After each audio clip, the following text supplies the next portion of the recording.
Saudi Aramco is not a normal business. Most companies compete in markets. They fight for customers. They depend on demand. Saudi Aramco operates differently. Because Aramco is not simply an oil producer, it is the financial and geopolitical engine of a state. When Aramco moves, economies respond. Oil is not a product, it is infrastructure. Oil is often framed as fuel, something consumed at the end of a transaction. But oil is not just energy.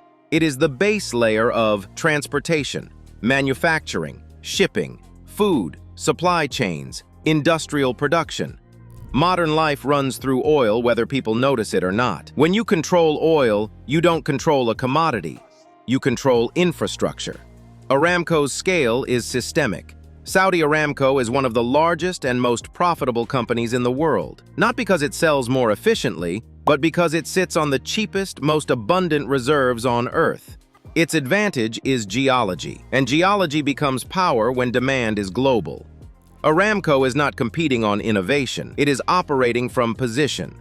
Energy pricing shapes global behavior. Oil prices are not just numbers. They shape inflation, interest rates, consumer spending, national stability. When oil rises, costs rise everywhere. When oil falls, producers collapse. Aramco exists at the center of this system. Its output decisions ripple outward. OPEC as market governance. Saudi Arabia is not only a producer, it is the central force in OPEC. OPEC is not simply a group, it is a coordination mechanism, a governing structure for scarcity. By controlling supply levels, OPEC can influence price, and Saudi Arabia holds the swing capacity, meaning it can increase or restrict output faster than most nations.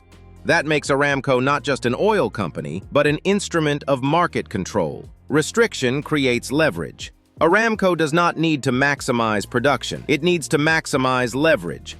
In energy markets, control comes from the ability to flood supply or the ability to restrict it.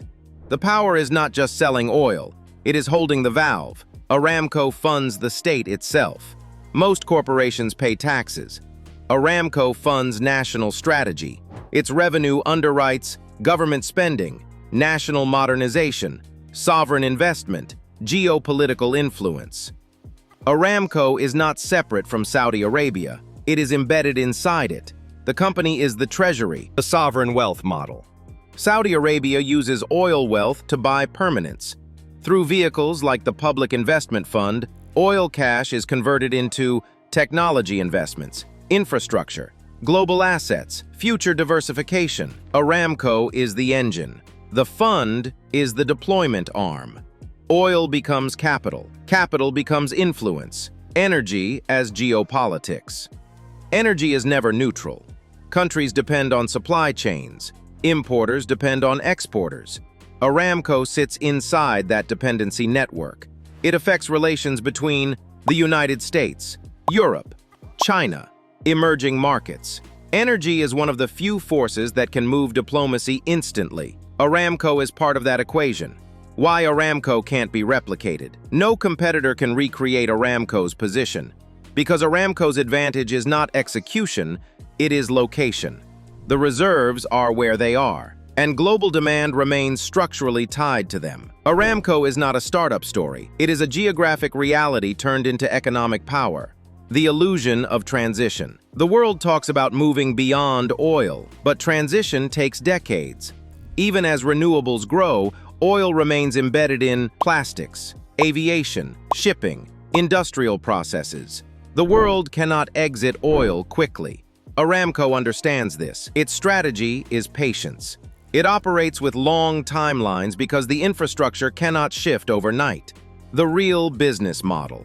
Saudi Aramco doesn't compete for customers, it competes for control of the base layer. It sells oil, but more importantly, it sells stability to buyers who depend on it, and it sells leverage to a state that funds itself through energy. Aramco is not a product company, it is a control company. Conclusion.